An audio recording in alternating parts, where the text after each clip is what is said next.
it's never the case. And yeah, So, how do the older queens treat you? the older queens are definitely one of the nicest queens in the community, I'll say, because they have been in the game for so long, especially the colored queens. They've Hmm. experienced a lot worse than I probably have, like when it comes to racism or sexism or anything, or internalized homophobia. Like so, just having them there as pillars makes it easier for me as a younger person in the Hmm. community to thrive because they're the ones I go to advise. They like I may be young and me in with the trends, but at the end of the day, they are the pillars of drag. They have been in the game and the business for so many years. So having them as mentors and advisors has just been such a great opportunity for me as a young drag performer. Okay. Now, I heard you say something in the beginning of the last question. I Yeah. heard you say colored. Why did you say colored? Uh, Well, as a person of color, as a black person, I just feel like anywhere I go, the first thing people see is my skin tone. What, Okay. so it, you and it's a lot more different when you are a black person. Do you understand what I'm saying? Because Hmm. you could be Asian, you could be brown, you're still lighter than the black person most of the time. So Okay. like there's this sense of colorism that I've seen in the community sometimes.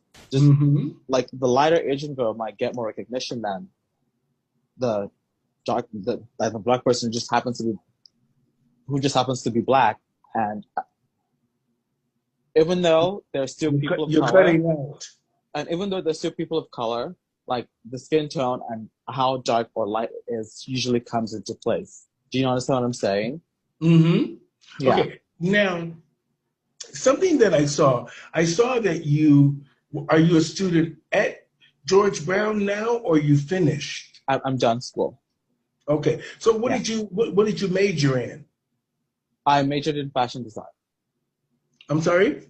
Fashion design. Oh, fashion design. Yeah, So fashion design. so, Yeah. so what do you plan on doing with that? I don't really have any major goals with that right now, but Okay. as of now, I want to be able to merge those two things together. Like Hmm.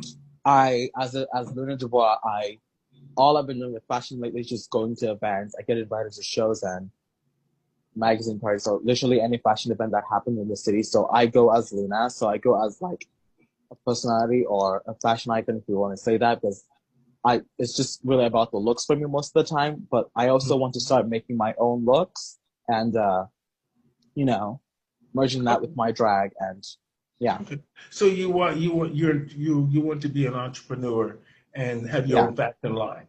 yeah, in Now, the long run. okay. So now that drag is in the mainstream with RuPaul, Yeah, and we understand, you had a post about. I'll get to that in a minute. yeah, The racism within the village of Toronto, well, within downtown Toronto, our gay village here. yeah.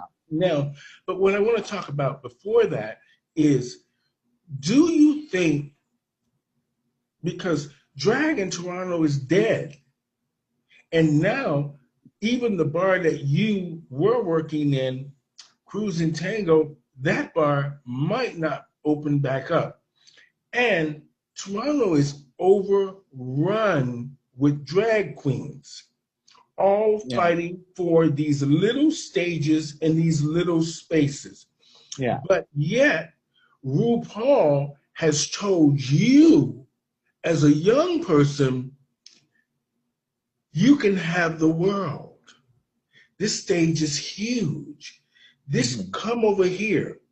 But yet, do you think you can make a living with drag now in Toronto? Uh, that's a very good question. Also a very tough one. It honestly just comes down to the status of who you are as a queen and what opportunities you're able to get. Like if you are someone that's doing for a long time and you're popular, you probably could make a living off of drag. now with the world right now, coronavirus, we're all not doing anything. I could not even answer that question. Like before the pandemic, I was only doing drag. I intended on getting another job for the summer to make ends meet, but that could not happen for obvious reasons. So now we're kind of just stuck at home and just doing online drag. And as far as having the world as a stage, if that opportunity ever comes, absolutely. Well, and now thankfully we have Canada's Drag Race, so maybe some of our girls will get on there and be recognized all over the world. Now, we hope that happens, but Yes. I've been in this community 31 years. Yeah. And I've seen it come and go.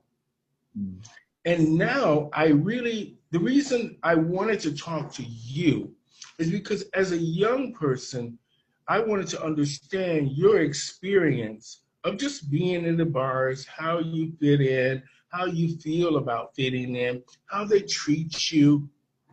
And it's just the mere fact of your connection to our community, which is a very important thing, is to be connected to your community, whether it's absolutely. resources, opportunities, the mere fact of your social life, the mere fact of just being who you are in our community where you can feel comfortable.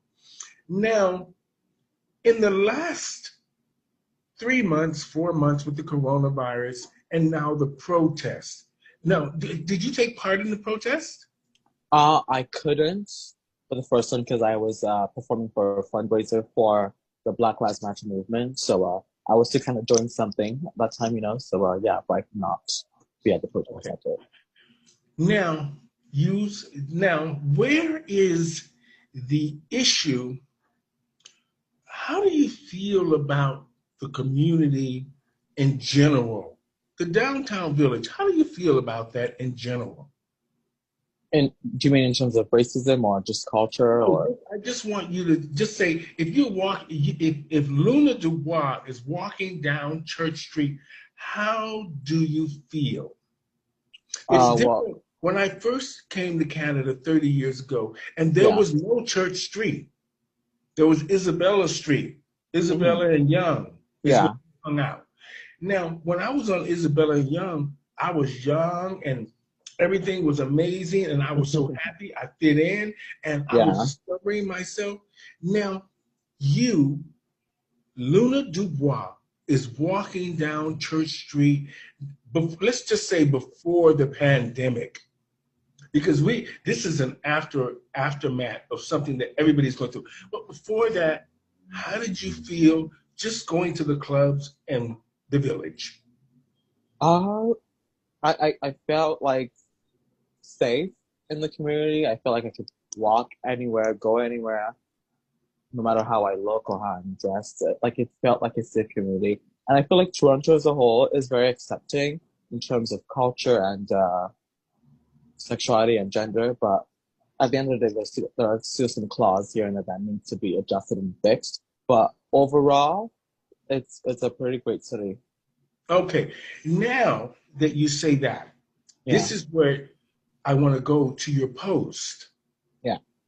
I saw the post about you felt that the community or the bars themselves are racist, maybe towards you or just towards what you observe.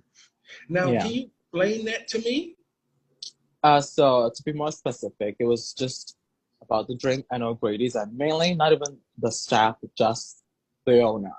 Like I said, if you saw my post, I said when I started drag, I started at the drink, and when I started performing there a lot for the open stages, I started getting gigs, and I started noticing that this man.